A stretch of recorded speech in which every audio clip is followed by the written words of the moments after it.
mo ránu gbà ire wọlé wá mo gba lẹ́tà kan mo rẹ́sì ayọ̀ mo ròkè mo délé àdúrà mi gbà ó ti dùn mo fara mọ́ àjíǹde ayọ̀.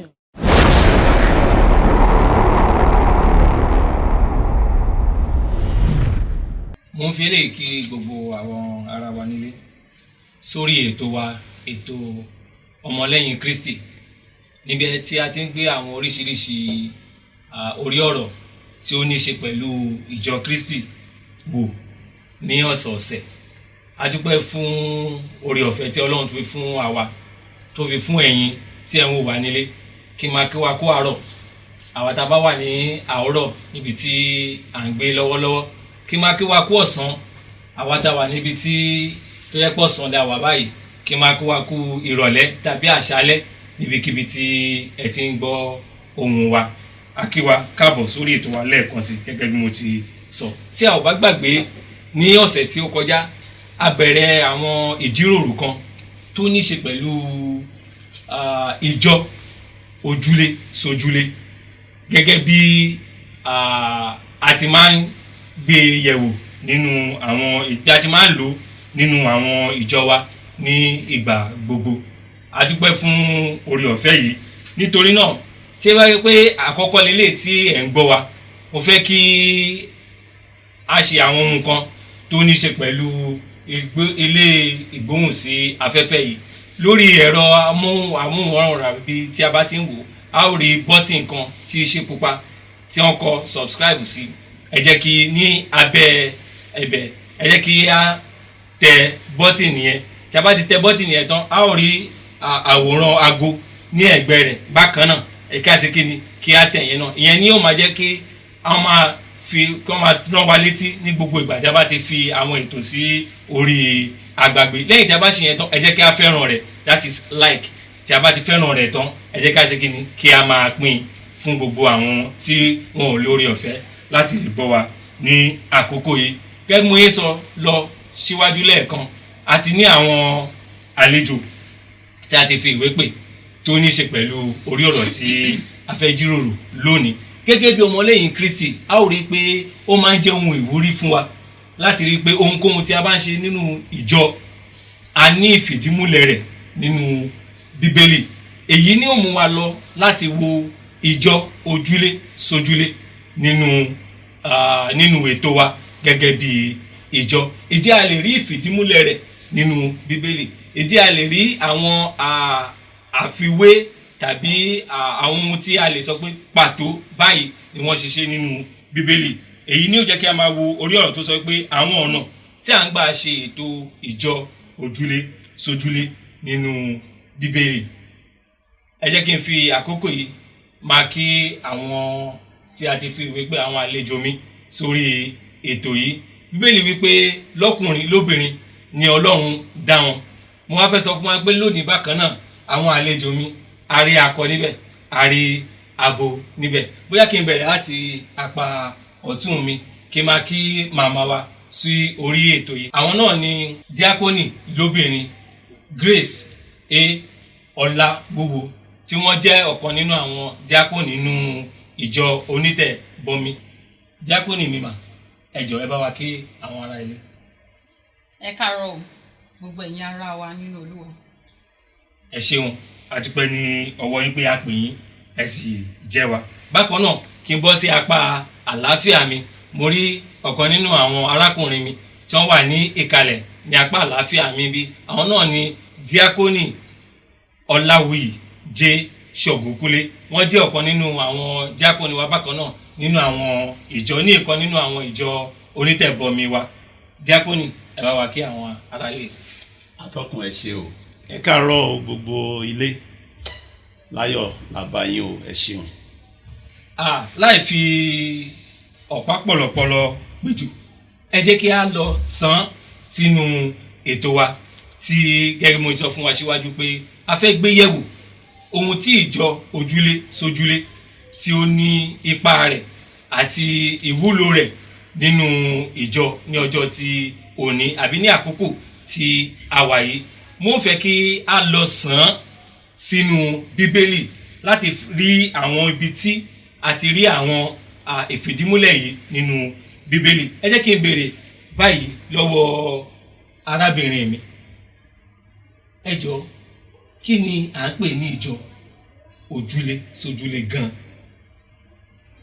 ohun tí à ń pè ní ìjọ sí ojúlé dé ojúlé, nígbà tẹ́ ẹ̀ ń sọ wípé ìjọ ojúlé dé ojúlé,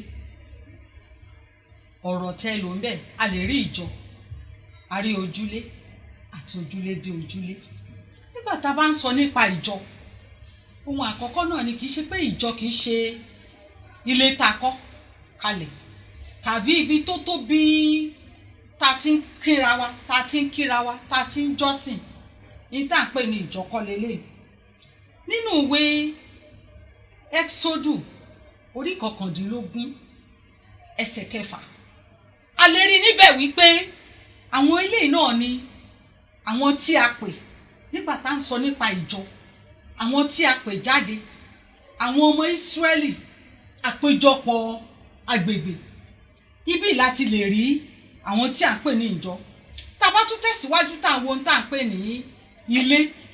ilé jẹ́ nǹkan ẹyọ kan eléyìí tí ó wà nínú àpéjọpọ̀ nǹkan tá a mú jáde, tá a lè sọ wípé a fẹnukò láti máa rí ara wa tàbí láti máa pàdé. ṣùgbọ́n ní tá a wá ń pè ní àpéjọpọ̀ yìí gangan ní àkótán rẹ̀, a lè sọ wípé ó jẹ́ ìfikùnlukùn àti èyí tá a ti jọ sọ ní àwọn tó ní ọkàn kan náà.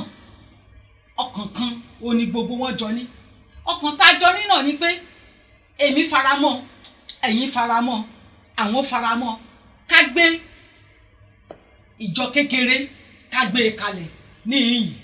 bá a sì ṣe ń gbé e kalẹ̀, àfojúsùn wa ni wípé a máa mójútó ara wa, àfojúsùn wa ni wípé a máa tọ́jú ara wa, àfojúsùn wa ni pé gbogbo tó bá jẹ́ àìní ẹnì kọ̀ọ̀kan wa a ó jọ máa pín papọ̀. tẹ́ ẹ bá ṣaláìní, èmi mo ṣaláìní, tẹ́ ẹ bá ní, èmi ni mo ní. àwa jọ gbé ara wa, a jọ gbé kalẹ̀ láti máa jọ ṣàsọyé pọ̀. ẹ ṣe díákónì mi, wọ́n sọ fún wa níyìn pé ohun tí a ń pè ní ìjọ ojúlé sójúlé ó ní ṣe pẹ̀lú ìkórajọpọ̀ àwọn ọmọlẹ́yìn Kristi tí wọ́n ti fẹnu kò láti máa pàdé ní ibì kan pàtó tí í ṣe ilé, bóyá ilé ọ̀kan nínú ara wọn, láti máa pàdé lóòrèkóòrè, láti máa pín papọ̀ ọ̀rọ̀ Ọlọ́run, láti máa fi ara kínra, láti máa gbàdúrà àti nínú ìwé mímọ́ àti bẹ́ẹ̀ bẹ́ẹ̀ lọ. ẹ ṣeun arábìnrin mi.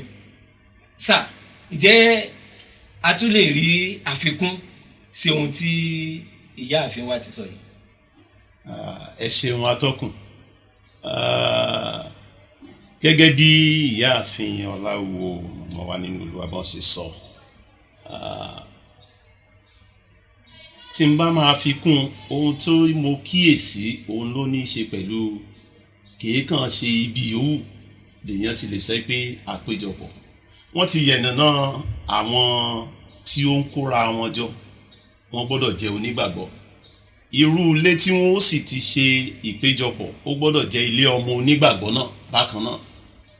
mo sì fẹ́ kí àwọn tó ń gbọ́ wa ń lé má sì wá gbọ́ pé kò síbi tí Ọlọ́run ò sí, kò sì síbi tí a kì í ti ń péjọpọ̀. ṣùgbọ́n lábẹ́ àkòrí tá à ń yànnàná rẹ̀ yìí, ó ní í ṣe pẹ̀lú ìjọ, àwọn ọmọlẹ́yìn Kristi ní ilé tí à ń gbé, ibùgbé tí à ń gbé, wọ́n ti ń péjọpọ̀ láti pín papọ̀ nínú ọ̀rọ̀ Ọlọ́run, nínú àdúrà àti bẹ́ẹ̀ bẹ́ẹ̀ lọ.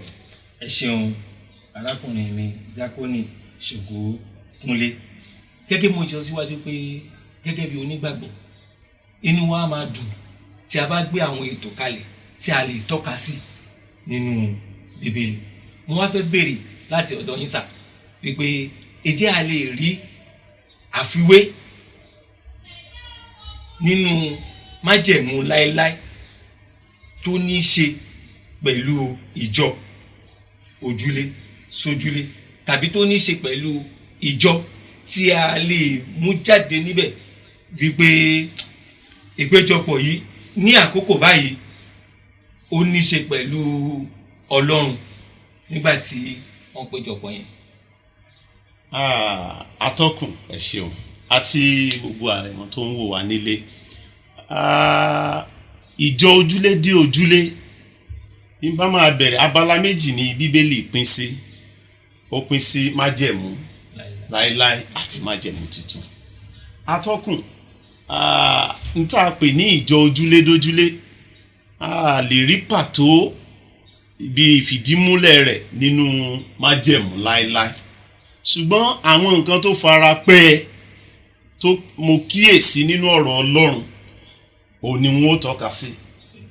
Mo sì fẹ́ bẹ̀rẹ̀ pẹ̀lú abala pípéjọpọ̀ àbí níní àwọn ìpín kéékèèké. Tá a bá lọ sínú ìwé Ẹ́sódù orí 18, ibi báyìí ni arákùnrin wa Mósè, alàgbà Mósè, ó ti gbàlejò àna rẹ̀ bàbá Jethro. Ìgbà bàbá yìí ìránṣẹ́ Ọlọ́run ni ló kíyèsí ló ní Mósè àwọn èèyàn ṣà ń wá lọ́sùn lọ́sì wọ́n wá ń bá ó á gbà wọ́n mọ̀ràn eléyìí adájọ́ eléyìí á ṣe báyìí ní bàbá yìí wá kíyèsí pé àna mi ó mọ̀ ní pẹ́kù irú iṣẹ́ tó ń ṣe yìí wàhálà ni kí ló dé ó wá ní màá gbọ́ nímọ̀ràn. Bàbá Jethro yìí ló wá sọ fún Mósè wípé ó ṣe yàn wò láàrin àwọn àgbààgbà nínú àwọn ọmọ Ísírẹ́lì yìí kó o pín wọn. Àwọn aládarí kankan jẹ́ ti 100, àwọn aládarí kankan jẹ́ ti 50, àwọn aládarí kankan jẹ́ ti 10. Ó ní yóò rọ̀ ọ́ lọ́rùn. Ibẹ̀ láti rí pé ìpele ká ní pé ìsúnmọ́ra ẹni kákan ní nǹkan kó kàn gbòòrò kì í sábà ní àyọrísí rere ńgbà mìíràn. So ibẹ̀ ló ti pín pẹ̀lú arákùnrin. Níbẹ̀ láti rí pé ẹ má gbàgbé pé ìpéjọpọ̀ àwọn ọmọ Ísírẹ́lì àwọn ọmọ Ọlọ́run ni wọ́n. So ìdílé wọn wá tún pín wọn láì ṣe pé ẹ̀yà ìgbọràn tó gba ìkè ṣe ní ẹ̀yà dé ẹ̀yà. Ohun bí omi náà tí mo tún kíyèsí tí mo wò bó ṣeé ṣe bóyá kí wọ́n péjọ ní ojúlé dójúlé. Arábìnrin kan wà tá à ń pè ní arábìnrin Súlémọ́nù tí kò bímọ. Bíbélì sọ pé a máa kíyèsí alàgbà wòlíì Èlíṣà a máa kọjá a máa lọ́bọ̀. Ó wá kíyèsí ó ní ọkọ mi àbá tí mo ń lọ yìí mo kíyèsí pé ìránṣẹ́ Ọlọ́run ni jẹ́ kí a wá yàrá kan fún un.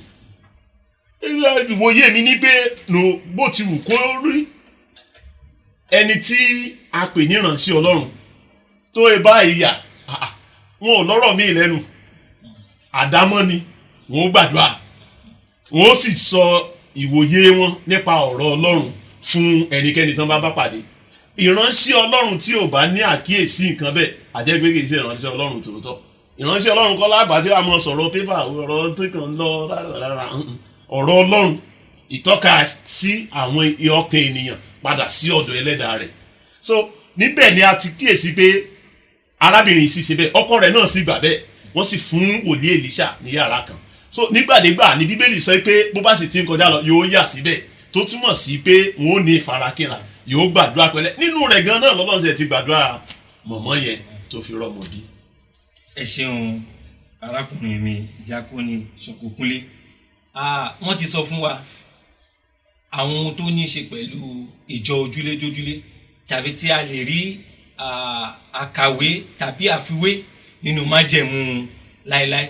Ohun kan tó dẹ̀ tún yé wa gẹ́gẹ́ bí onígbàgbọ́ náà ni wípé májẹ̀mú láéláé ó jẹ́ òjíìjí májẹ̀mú titun ni. Ìdí tí ó fi jẹ́ pé ó ti ní ìfarakínra nínú májẹ̀mú láéláé ó di dandan kó fẹ́ ní ìfidímúlẹ̀ dáadáa nínú májẹ̀mú titun bákan náà. Torí náà wọ́n fún wa ní àpẹẹrẹ méjì. Wọ́n sọ alákọ̀ọ́kọ́ tó ní í ṣe pẹ̀lú àna Mósè bàbá Jethro nígbà tí ó wá kí Mósè èyí tí í ṣe ọkọ ọmọ rẹ̀. Wọ́n fún wa ní láti inú ìwé Ẹ́xódù orí 18 láti ẹsẹ̀ 12 lọ síwájú. Ẹlẹ́ẹ̀kejì tó ní ṣe pẹ̀lú arábìnrin Ṣúnémù àti wòlíì Èlíṣà àti ìránṣẹ́ rẹ̀ Gèhásì. A ó rí eléyìí nínú ìwé Ọba Kejì orí 9. tí a bá ti ka gbogbo àwọn ẹsẹ̀ yẹn a ó rí. ṣùgbọ́n kí a tó tẹ̀síwájú mo fẹ́ kí a sáré dé ẹ̀ka orin ní àkókò yìí kí a fi ààyè yẹn náà sílẹ̀ fún ẹ̀yin tí a ń gbọ́ wa láìsí kíni láti nọ́ọ̀sẹ̀ a ó tún padà dé.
ọmọ akíkí sí lójú ọ̀nà àfi tó bá délé.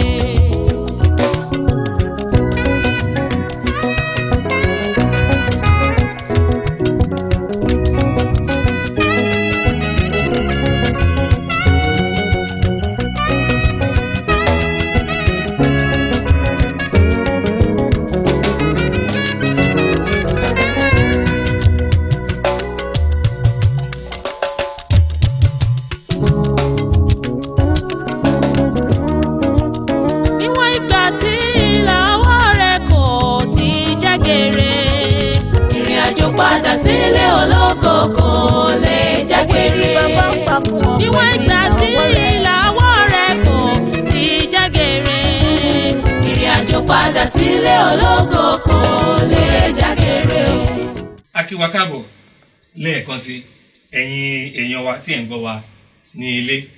A ó rí i pé síwájú àkókò yìí a ti fi rí ìfìdímúlẹ̀ rẹ̀ nínú májẹ̀mú láéláé. Wọ́n dẹ̀ sọ pé Yorùbá sọ pé agbẹ́jọ́ apá kan má gbọ́ ti apá òsì, wọ́n ní àgbà òṣìkà ni. A dẹ̀ wá rí i pé Bíbélì wa rèé abala méjì náà ni májẹ̀mú láéláé àti májẹ̀mú titun. Àti wo májẹ̀mú láéláé. Mo fẹ́ kí a lọ sí abala májẹ̀mú titun bákan náà. Ṣùgbọ́n kí n tó béèrè ìbéèrè yẹn lọ́wọ́ ìyáàfin díákónì obìnrin Ọláwúwo, mi ò mọ̀ bóyá ẹ tún ní àfikún sí ohun tí arákùnrin mi ti sọ tó ní ṣe pẹ̀lú ìfìdímúlẹ̀ ohun tí a ń sọ yìí nínú májẹ̀mú láéláé. Ẹ ṣé atọ́kùn. Tá a bá wo ìwé Genesis orí 1 ẹsẹ̀ 28, Ọlọ́run yìí gangan ló kọ́kọ́ fìdí rẹ̀ múlẹ̀ nígbà tó dá ayé. A kọ wípé ó dá Ádámù ó dá Éfà. A rí pé àwọn méjèèjì yìí nínú ìwé Genesis orí kìíní ẹsẹ̀ 18 ó ní kán máa bí sí kán sì máa. A rí pé ibẹ̀ ni ojúlé àkọ́kọ́ a lè sọ pé ó tún bẹ̀rẹ̀. Ohun àkọ́kọ́ nìyẹn. Ó tún tẹ̀síwájú nínú ìwé Genesis yẹn kan náà orí 9. A tún rí ìfìdímúlẹ̀ ti Noah nígbà tí Ọlọ́run rí i pé òun fẹ́ fi omi pa ayé rẹ́. Ó pe ìdílé kan ṣoṣo jáde, ìdílé Noah, ìyàwó rẹ̀, ọmọ rẹ̀ Ham, Ṣẹ́mù àti Jáfẹ́tì. Ó pè wọ́n jáde. Ọlọ́run sì gbà wọ́n kúrò nínú ìlàkọjá ìkún omi nígbà náà. Nígbà tí ohun gbogbo parí tí omi gbẹ tán, àwọn yìí ló bẹ̀rẹ̀ ìdílé kan. A rí i pé àfi ìfìdímúlẹ̀ ojúlé dójúlé mi ó bẹ̀rẹ̀ níbẹ̀ yẹn náà pẹ̀lú. Àti gẹ́gẹ́ bí arákùnrin mi ṣe sọ nípa Mósè nígbà tí àna rẹ̀ Jétro tó ń bá wí tó sọ pé kó pín wọn ní ìsọ̀rí ìsọ̀rí kí iṣẹ́ rẹ̀ bá kó lè rọ̀ lọ́rùn. Tá bá lọ sínú májẹ̀mú tuntun nínú ìwé Ìṣe àwọn Àpọ́sítélì orí 2 lẹ́yìn ìgbà tí Jésù kú tá a sìnkú rẹ̀ tó sì jíǹde. Nígbà tí Jésù jíǹde lọ tó táwọn ọmọ ẹ̀yìn péjọpọ̀ nínú yàrá òkè pé agbára ẹ̀mí mímọ́ sọ̀kalẹ̀. Nígbà tí agbára ẹ̀mí mímọ́ sọ̀kalẹ̀ yìí tí arákùnrin Pétérù tó sì sọ̀rọ̀ jáde tí Ọlọ́run gbẹnu rẹ̀ sọ̀rọ̀ eléyìí tá lè pè ní ìwàásù. Ẹgbẹ̀rún 3 wọ́n fi ayé wọn fún Ọlọ́run, wọ́n jọ̀wọ́ ayé wọn fún Jésù Kristi. Àwọn ẹgbẹ̀rún 3 yìí a lè sọ pé kán bẹ̀rẹ̀ ìjọ. A wò yí pé kò ní ṣeé ṣe fún wọn. Á jẹ́ ohun tó nira láti máa tọ́jú àwọn ẹgbẹ̀rún 3 lẹ́ẹ̀kan náà. A rí pé wọ́n fẹnu kò àwọn ọmọ ẹ̀yìn, wọ́n sì pín ìsọ̀rí.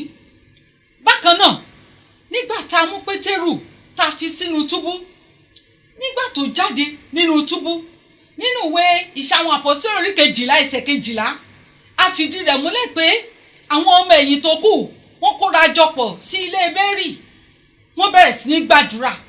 Nígbà tó yá tá a sì fi Pétérù sílẹ̀ láti inú túbú, arábìnrin Ródà ló kọ́kọ́ rí pé ẹnìkan kọlẹ̀kùn, ó sì lọ wò ó. Nígbà tó máa wò ó di Pétérù, inú rẹ̀ dùn. A rí pé àpéjọpọ̀ nìyí. Wọ́n bẹ̀rẹ̀ sí ní gbàdúrà fún pé kí arákùnrin Pétérù kó lè bọ́ lọ́wọ́ ìkẹkùn eléyìí tí ó wà. A rí pé àwọn ìfìdímúlẹ̀ yìí a rí nínú májẹ̀mú titun. Bákan náà wọ́n tún péjọpọ̀ sílé arábìnrin Lídíà fún àdúrà àti fún ìkọ́ni àti fún ìtọ́ni nínú ìwé Ìṣe àwọn Àpọ́sítélì orí 20 ẹsẹ̀ 20 àtúrí eléyìí bẹ́ẹ̀. Gbogbo ìfìdímúlẹ̀ eléyìí la rí nínú Bíbélì. Ó tún tẹ̀síwájú, ó tún pọ̀ yanturu bẹ́ẹ̀.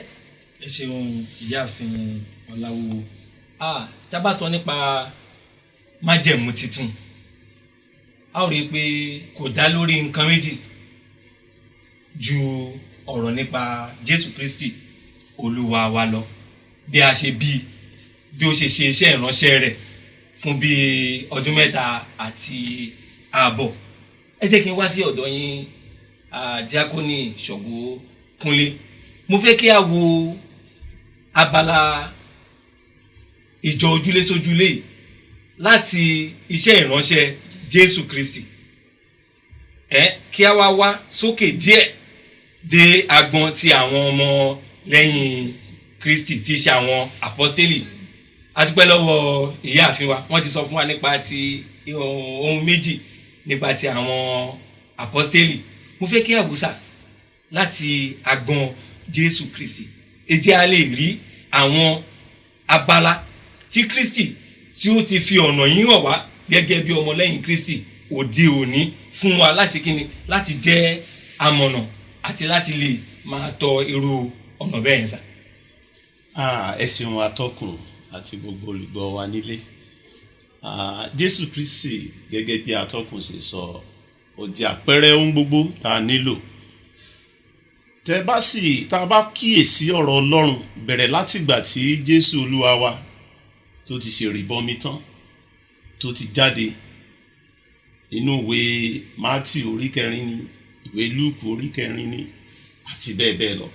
Bó ṣe bẹ̀rẹ̀ àti ojúlé dójúlé ni bàbá yìí bẹ̀rẹ̀ iṣẹ́ ìránṣẹ́ rẹ̀. Àwọn mìíràn yóò bá wọn lẹ́nu iṣẹ́, á pè wọ́n. Àwọn mìíràn yóò bá wọn níbi wọ́n ti ń ṣòwò wọn, lẹ́nu ọ̀nà lé wọn, lójú ọ̀nà wọn, á pè wọ́n. Pẹ̀lú tí wọ́n fi di ọmọ ẹ̀yìn 12. Bẹ́ẹ̀ sì ni Bíbélì fìdí rẹ̀ múlẹ̀ pé Jésù Kristi ní ìletò dé ìletò tó bá lọ káàkiri, ojúlé dójúlé ló wọ́pọ̀. Àwa ní ọ̀pọ̀lọpọ̀ ilé tí Jésù Kristi ti fi ara kínra pẹ̀lú nínú Bíbélì tí àkọsílẹ̀ wọn ò sì fẹ́ ló ń kà. Ara àwọn tí a lè lọ dandan láti máa lọ lọ́rùn ó ní ìdílé àwọn ọ̀rẹ́ rẹ̀ Lásárù. Akódà Jésù Kristi fẹ́ràn ìdílé púpọ̀. Màtá, Mèrí, àwọn àbúrò Lásárù, àwọn arábìnrin Lásárù. Bíbélì jẹ́ kó mọ̀ pé ní gbogbo ìgbà bí Jésù Kristi bá tún ṣiṣẹ́ ìránṣẹ́ lọ yóò wọ̀ síbẹ̀. Tó sì dá wa lójú pé kò wá lè kàn jókòó lásán kó kàn mọ́ bá wọn sọ̀rọ̀ tẹ́tẹ́, kó kàn mọ́ bá wọn sọ̀rọ̀ Nuru Ribadu, Ibrahim Magu àti bẹ́ẹ̀ bẹ́ẹ̀ lọ. Rárá, Bíbélì jẹ́ kó mọ̀ fún wa pé ọ̀rọ̀ ọjọ́bọ̀ ọ̀run òun ló kan Jésù Kristi gbọ̀ngbọ̀ngbọ̀n. Òun ni yóò mọ̀ bá wọn sọ, yóò sì gbàdúrà pẹ̀lú wọn, yóò sì tọ́ wọn. Òun ló sì bẹ̀rẹ̀ sí kíyèsí pé nígbà tí Lásárù di olóògbé tó sùn tí wọ́n lọ ránṣẹ́ pé Jésù Kristi ó fi àpẹẹrẹ pé Jésù Kristi ti kọ́ àwọn arábìnrin Lásárù yìí ní ọ̀rọ̀ Ọlọ́run dáadáa. Òun ní ọ̀rọ̀ tí arábìnrin Màríà tó bẹ̀rẹ̀ sí sọ yẹn wípé lóòótọ́ la mọ̀ pé yóò jíǹde níkẹyìn nítorí pé ó ti fi kọ́ wọn, wọ́n ti gbọ́ nígbàdégbà ni. Bẹ́ẹ̀ sì ni ó délé ìyá Pétérù, nígbàdégbà ni ó débẹ̀ á gbàdúrà pẹ̀lú wọn títí tó fi wá bọ́ sórí àwọn ọmọ ẹ̀yìn. Èyí ló sì jẹ́ pé gẹ́gẹ́ bí ìyá Díákónì Ọláwúwo bí wọ́n ṣe sọ lẹ́ẹ̀kan láti inú ìwé Ìṣe àwọn Àpọ́stélì orí 1 ẹsẹ̀ 13 yẹn, òun ni wọ́n ti wà nínú yàrá òkè tí wọ́n kóra àwọn ìjọ tó fi ń gbàdúrà tẹ́lẹ̀ ni wọ́n fi balẹ̀ wọn. Lẹ́yìn ìgbà yẹn òun ni ìjọ olójúlé dé ojúlé ló bẹ̀rẹ̀ sí tún gbòòrò. Àwọn mìíràn tí mo lè tún fi kún òun ni yàtọ̀ sí pé nílé ìyá Lídíà tí wọ́n sọ, nílé Fílípì, arákùnrin Fílípì yìí wá, àwọn ìjọ Ọlọ́run péjọpọ̀ papọ̀ ńbẹ̀ tí wọ́n sì pín ọ̀rọ̀ Ọlọ́run tó ń gbàdúrà nínú Iṣẹ́ Àpọ́stélì orí 21 ẹsẹ̀ 8 sí 14. Bákan náà ni arákùnrin wa Pọ́ọ̀lù, Ọlọ́run mọ̀ lo arákùnrin púpọ̀, ó lò púpọ̀. Òun náà lẹ́yìn ìgbà tí ó jàjàbọ́ lọ́wọ́ ìpèníjà tó ní pẹ̀lú ìjọba Róòmù, Bíbélì jẹ́ kó di mọ̀ fún wa nínú Iṣẹ́ àwọn Àpọ́stélì orí 28 wípé nínú ilé tó fara owó ara rẹ̀ yá tó ń gbé, àwọn èèyàn tún wá mọ́ bá ẹni táwọn wò ìpọ́ ọ̀daràn ni, àwọn èèyàn tún wá mọ́ bá tó láwọn èèyàn rí pé ó ní nǹkan lọ́wọ́, wọ́n wá bá nínú ilé rẹ̀, yóò tún fọ̀rọ̀ Ọlọ́run bọ́ wọn. Ó ní dégbàdégbà Bíbélì sọ ní òpin ẹsẹ̀ 29 yẹn wípé kódà bàbá yìí ó ní ẹnikẹ́ni ò sì yọ lẹ́nu mọ́ nígbà tí ọ̀rọ̀ Ọlọ́run bẹ̀rẹ̀ sí yé wọn. A rí ìjọ Ọlọ́run nílé Priscilla àti Aquila gẹ́gẹ́ bí a lè kà á nínú Iṣẹ́ àwọn Àpọ́stélì orí 16 láti ẹsẹ̀ 3 sí 5, ìwé Kọ́ríńtì kínní orí 16 ẹsẹ̀ 18 àti bẹ́ẹ̀ bẹ́ẹ̀ lọ. Ní Fásì ìjọ Ọlọ́run bẹ́ńlé rẹ̀ ní Laodikia bákan náà. Ẹ ṣeun olóòtú. A dúpẹ́ lọ́wọ́ yín, a sì nígbàgbọ́ pé ẹ̀yin èèyàn wa tẹ́ ń gbọ́ wa nílé ẹ̀ ń fi ọkàn bá wa bá ètò yìí bọ̀. Mo fẹ́ kí a tún tẹ̀síwájú bákan náà torí pé tí a bá ń sọ nípa ọ̀rọ̀ ìjọ ojúlé sójúlé a ò lè sọ tán láì jẹ́ pé a mú àwọn ẹsẹ̀ Bíbélì 2, 3, 4, 5 tó ní ṣe pẹ̀lú eléyìí jáde dáadáa. Tí a bá wo mo fẹ́ ká padà sí ìgbé ayé Jésù Kristi torí pé mo fẹ́ kí a jẹ́ kó jẹ́ ìpìlẹ̀ fún wa dáadáa láti tẹjú mọ́. Bóyá kí n bẹ̀rẹ̀ báyìí láti sọ wípé ìjẹ́jẹ́ mọ̀ wípé ojúlé kan ni Kristi wà nígbà tí a bí i tán tí àwọn amòye mẹ́ta tí wọ́n ṣe wá ṣe kí ni tí wọ́n ti wá fún ní ẹ̀bùn. À ń sọ nípa ìjọ ojúlé sójúlé báyìí. Bákan náà tí a bá tẹ̀síwájú bákan náà a wo ìwé Matthew orí kejìlá ẹsẹ̀ ìkẹrìndínláàádọ́ta èyí tó ní ṣe pé bíbélì wípé Jésù Kristi wà nínú ilé kan tí ó bá àwọn èèyàn sọ̀rọ̀ ìjọba ọ̀run àwọn ọmọ ẹ̀yìn rẹ̀ wá wọlé wá bá a wípé olùkọ́ni àwọn màmá rẹ̀ àti àwọn èèyàn wọ́n ṣe kíni wọ́n wà ní ìta wọ́n ṣe kíni wọ́n ń wá ọ. ohun kan tí a ti ń rí dìmú nínú ètò yìí òun ni wípé a ò rí pé Jésù Kristi tìkára rẹ̀ ó ṣe kíni ó fi ìdí rẹ̀ múlẹ̀ ó fi wá mọ ọ̀nà yẹn tí a bá wo ìwé Matthew bákan náà orí ìkẹtàlá láti ẹsẹ̀ ìkíní lọ síwájú a ò rí ìfìdímúlẹ̀ eléyìí bákan náà mo tún fẹ́ bèèrè lọ́wọ́ yín sà ẹ jẹ́ a lè tún rí àwọn ibi tí Kristi tí ó ti fi hàn wá wípé ọ̀nà kan pàtó tí ìjọ Ọlọ́run tó lè ní ìfìdímúlẹ̀ tí ìjọ Ọlọ́run tó lè ní ìtẹ̀síwájú dáadáa kò ju pé kí a padà wo ìpìlẹ̀ wa gẹ́gẹ́ bí òun ti kára tó ṣe kíni tó ti fi lélẹ̀ nínú ìwé Máàkù sà. ẹ ṣeun Jésù Kristi gẹ́gẹ́ bí ó ní ìpìlẹ̀ ohun gbogbo ó sì bẹ̀rẹ̀ láti ìdílé Ọlọ́run bàbá yá Jésù Kristi nínú wa tí ó fi ẹsẹ̀ wa lé ọ̀pọ̀lọpọ̀ ohun gbogbo ó jẹ́ kó di mímọ̀ fún wa wípé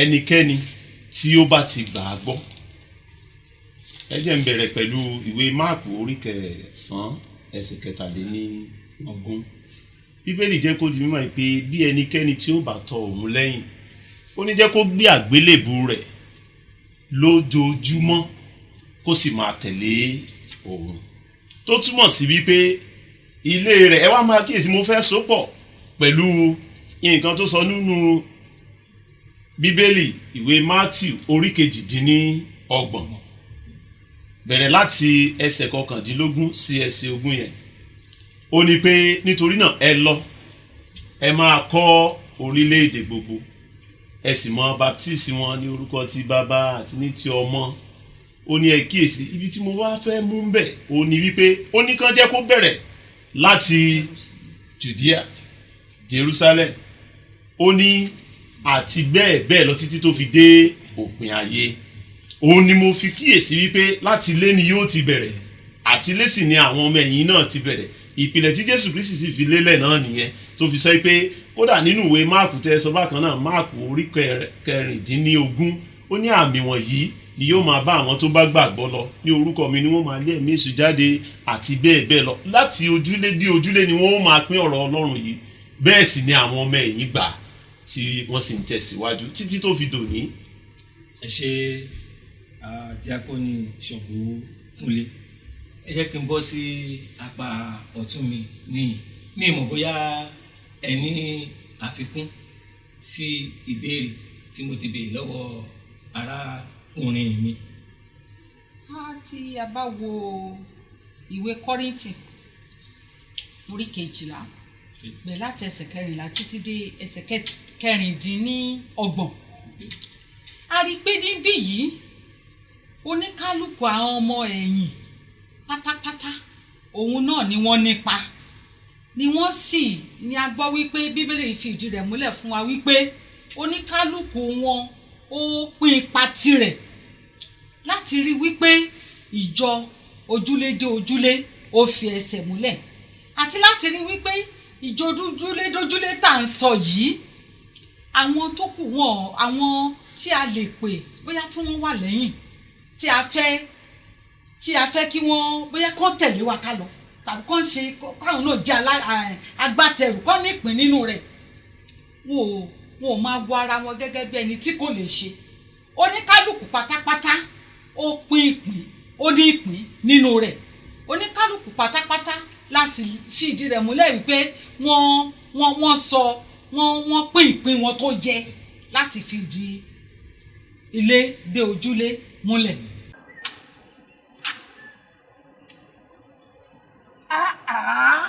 Irú ayé wo wá lè ní wáyé. Àdìsá. Lá oko àgbàdo mi òkè ọ̀hún òun náà kọ́ kò gbójú báyìí lọ ní ìrètí tí n bá débi ọ̀pẹ ìgbò òun náà máa gbó ó máa kó lọ́jà láti lọ sọ́ta ayé ìṣú mi. Àdìsá gbogbo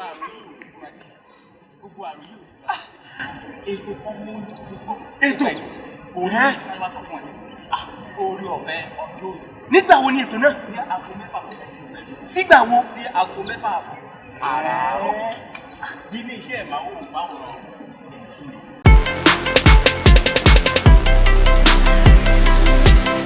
A kí wa káàbọ̀ sí abala tí a ti ń mú ètò yìí lọ lé díẹ̀díẹ̀.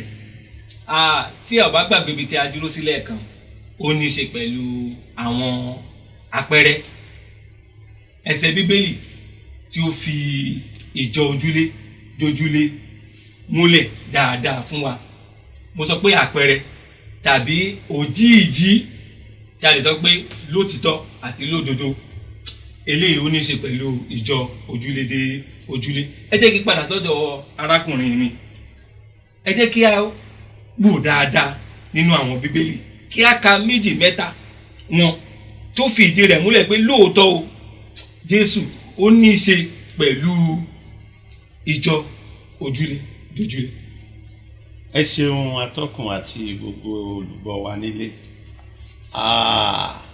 Mo ti sọ pé a gbọ́dọ̀ sọ̀rọ̀ ìjọ ká sọ pé a sọ̀rọ̀ Jésù torí pé òun gangan ní ìpìlẹ̀. Jésù sì jẹ́ kó di mímọ̀ bó ṣe ti bẹ̀rẹ̀ iṣẹ́ ìránṣẹ́ yẹn gẹ́gẹ́ bí atọ́kùn ṣe fẹ́ ká yẹ̀ nàná rẹ̀. Ìwé ìyìnrere Máàkù orí 2 ẹsẹ̀ 2 jẹ́ n ka díẹ̀ nínú ọ̀rọ̀ Ọlọ́run fún wa. Jésù Kristi wẹ́rì sọ pé lójú kan náà ẹ jẹ́ n bẹ̀rẹ̀ láti ẹsẹ̀ 1 ìwé Máàkù orí 2 ẹsẹ̀ 1 sí 2 sí 3. Ṣùgbọ́n nítorí àkókò ẹ jẹ́ n sáré kà á. Ó ní nígbà tí ó sì tún wọ Kápánámù lọ lẹ́yìn ìjọ́ mélòó kan òkìkí kàn yíká pé ó wà nínú ilé. Lójú kan náà ọ̀pọ̀ ènìyàn sì péjọpọ̀ tó bẹ́ẹ̀ tí ààyè kò sì fún wọn mọ́. Kò sí títí dé ẹnu ọ̀nà ó sì wàásù ọ̀rọ̀ náà fún wọn. Ẹ jẹ́ n dánu dó bẹ̀rẹ̀ atọ́kùn.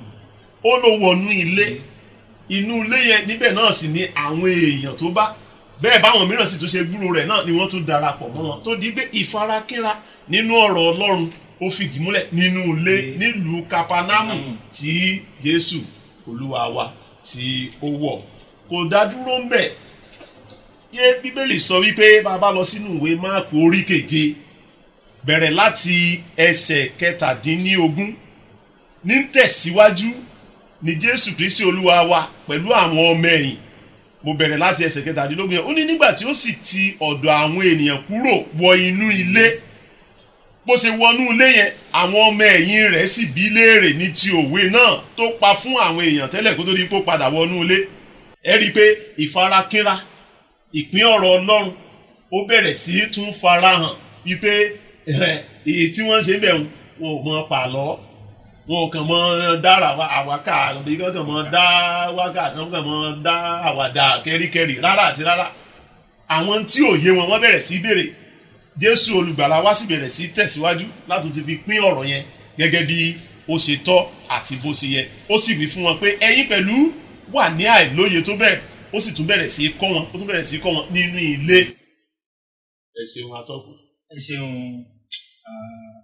arákùnrin mi Dákónì Ṣọ̀gọ́kúnlé. Ẹ jẹ́ kí n tara pa sí ọ̀dọ̀ ìyáàfin Ọláwo.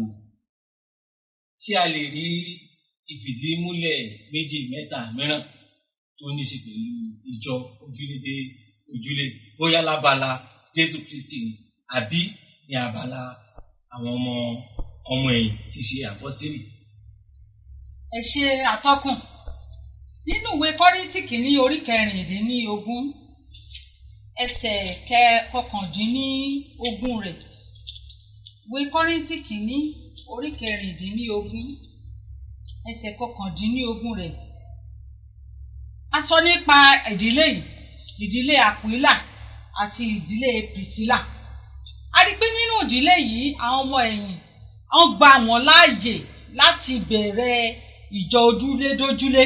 Ara àwọn ìdílé tá a sọ nígbà tá a bẹ̀rẹ̀ sí sọ̀rọ̀ náà ni pé nígbà tá a bá ń sọ nípa ojúlé dójúlé a lè ṣe é nínú ìdílé tá a mú. Ara ìdílé kan òun náà ni arákùnrin àti arábìnrin Aquila àti Priscilla tí a rí. Ṣùgbọ́n mo tún fẹ́ ká tún wo tá a bá wo Jésù náà pẹ̀lú. Nígbà tí Jésù pe àwọn ọmọ ẹ̀yìn gan pàápàá, ara ìjọ ojúlé dójúlé ni ó fẹsẹ̀ múlẹ̀ o. Bíbélì wípé ó pe àwọn ọmọ ẹ̀yìn 12. Ṣé pé nínú 12 yìí tó ti pè ó ní 3 àdàkọ́ńkọ́ nínú wọn. Nígbà tó bá fẹ́ bá wọn pín, a rí pé àwọn 12 yìí ara àwọn tá a lè tó bá ti pé ìpín 12 wọ́n ti di ojúlé dé ojúlé. Bákan náà tá a bá tún wo ìgbé ayé díákónì Stefanu àti ìdílé rẹ̀ nínú ìwé Kọ́ríńtì yẹn náà ni orí 16 bẹ̀rẹ̀ láti ẹsẹ̀ 15 dé ẹsẹ̀ 17.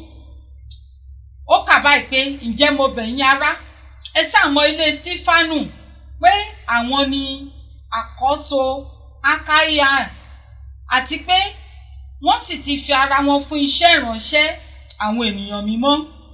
Kẹ́yìn kí ó tẹríba fún irú àwọn báwọn nì àti fún olúkúlùkù olùbáṣiṣẹ́pọ̀ pẹ̀lú wa tí ó ń ṣe làálàá. Mo yọ̀ fún wíwá Stefanu àti Fútúnátù àti Akáíkù nítorí èyí tí ó kù nípa tiyín wọ́n ti fi kún un.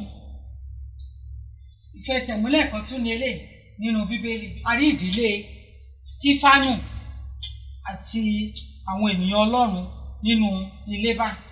Ṣeun ìyáàfin ọlá wúwo. Bákan náà mo fẹ́ kí a wo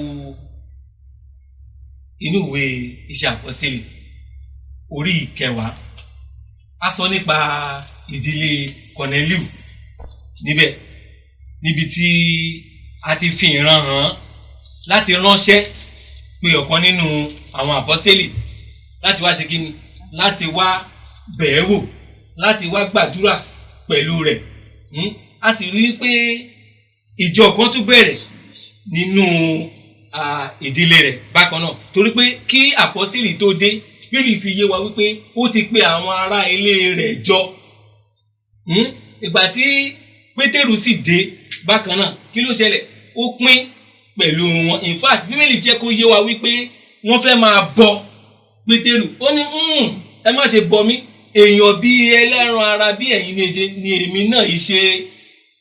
A ní Ọlọ́run kan lókè, ó sì pín pẹ̀lú wọn. Bíbélì tó wá fi yé wa wípé kò tó wá dúró níbẹ̀ nìkan. Nígbà tí ó fi ọ̀rọ̀ Ọlọ́run tó fi bọ́ wọn tán, wọ́n tún gbé ìgbésẹ̀ kan tó ní ṣe pẹ̀lú ìjọ Ọlọ́run tí ṣe kí ni ìrì bọmi. Torí náà a lè rí wípé lótìtọ́ àti lódodo ìjọ Ọlọ́run lójúlé dé ojúlé kò kàn wà fún ìpéjọpọ̀ à ń pín ọ̀rọ̀ Ọlọ́run àti à ń gbàdúrà nìkan.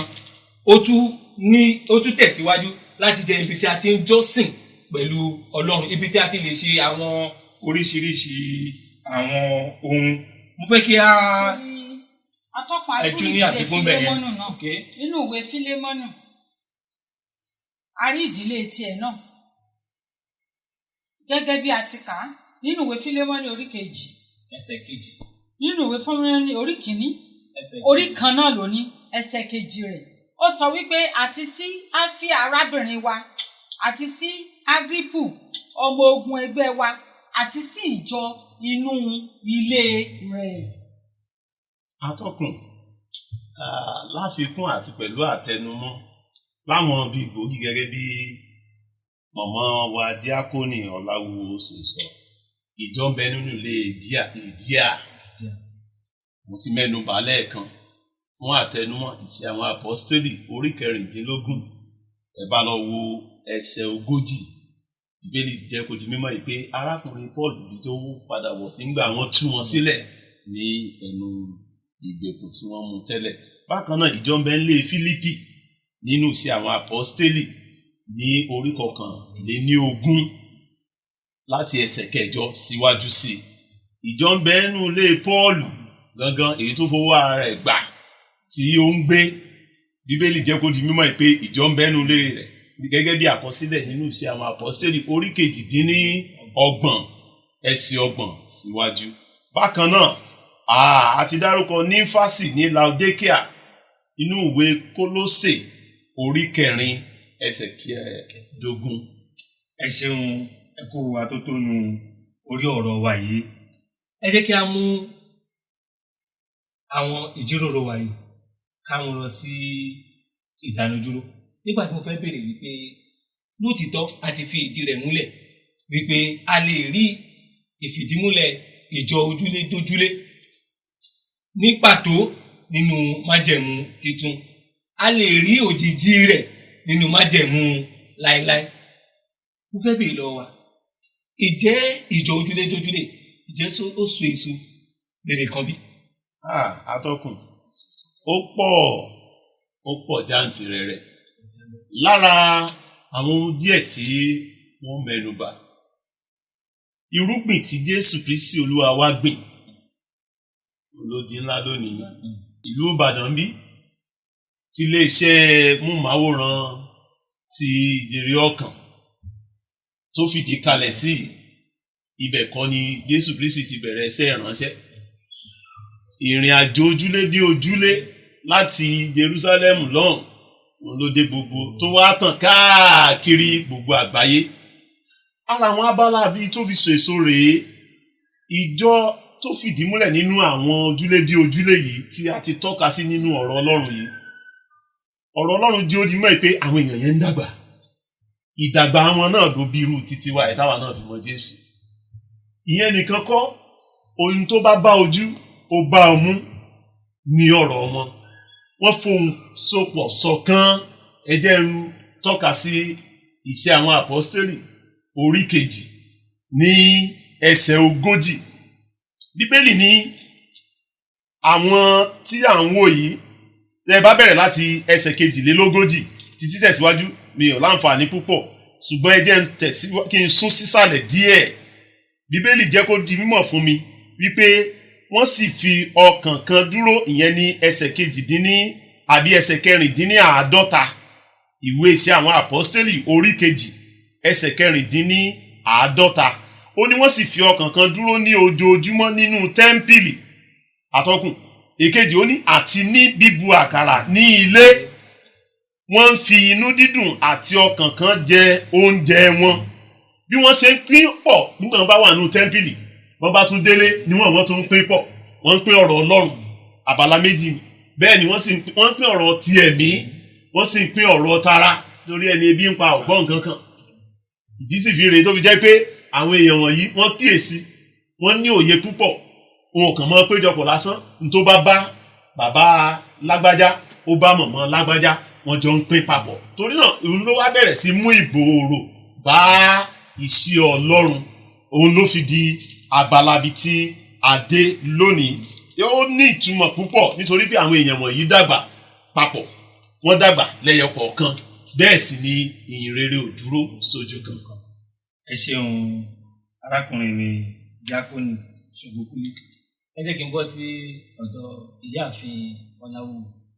Ìjẹ́ rí àfikún sí àwọn èso tí ìjọ ojúlé dójúlé tí wọ́n bí kalẹ̀ fún wa tí a lè tọ́ka sí lónìí. Ètò ojúlé dé ojúlé, ara ètò tí wọ́n bí kalẹ̀ lónìí tá a bá wò ó, tá a bá tiẹ̀ sọ pé ní ìta àfojúrí ìjọba náà jẹ́ kan bẹ̀. Ibì kan ni wọ́n ti wá. Àwọn yẹn wọ́n kọ́kọ́ bẹ̀rẹ̀ ní ilé ọ̀dọ̀ ìdílé kan. Nígbà tí wọ́n fi ìdí rẹ̀ múlẹ̀ nínú ìdílé yìí, kó tó di wípé wọ́n wá fẹnu kò pé ẹ jẹ́ ká tẹ̀síwájú lọ síta. Ara èso tí ìjọ ojúlé dójúlé tó bí òun náà ni. Gbogbo tí a bá wò káàkiri gbogbo àwọn ilé ìjọsìn tí a rí lónìí, pàápàá jùlọ tó bá jẹ́ ti ìjọ onítẹ̀bọmi, eléyìí tí ìjọ ojúlé dé ojúlé tó bí òun ló pọ̀ jù. Nítorí pé nígbà kan rí kò sí níta lè pè ní ìjọ ojúlé dójúlé, ṣùgbọ́n nígbà tí ìjọ onítẹ̀bọmi mọ̀ nípa rẹ̀, tí Ọlọ́run ṣí wọn ní ojú tẹ̀mí sí,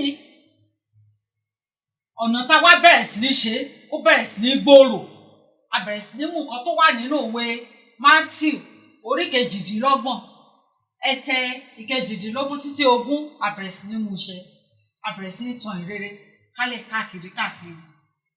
ẹ ṣeun ìyáàfin Ọláwo bóyá kí n fi àfikún yìí kí n fi ká gbogbo ètò yìí nílẹ̀ tí a bá wo inú ìwé májẹ̀mú titun wa pàápàá jùlọ tó ní ṣe pẹ̀lú àwọn ìwé tí Paul kọ a ó rí i pé ọ̀pọ̀lọpọ̀ èso la lè rí tí Paul ti ká lára rẹ̀ tó mẹ́nu bà dáadáa. Alákọ̀ọ́kọ́ níbẹ̀ òun ni ìdílé Priscilla àti Aquila bí ìtẹ̀fẹ́ kó fi yé wa wípé ìgbà tí Paul tó fẹ́ tẹ̀síwájú láti máa lọ ṣe iṣẹ́ ìránṣẹ́ ó mú àwọn ìdílé yìí ó mú wọn dání lọ. A rí eléyìí nínú ìwé Kọ́ríńtì kínní orí ìkẹrìndínlógún ẹsẹ̀ kọkàndínlógún. Bákan náà ìdílé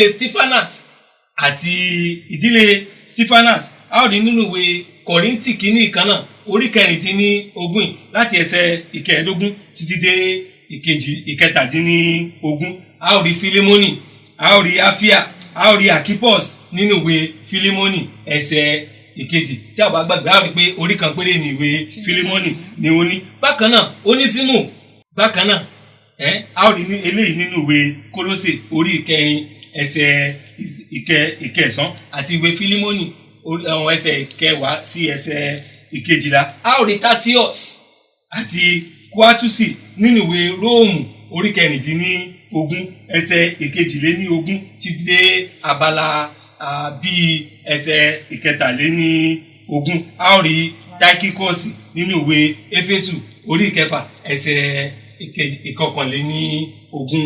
Bákan náà mo fẹ́ kí wa kú ìfarabalẹ̀ wa láti òwúrọ̀.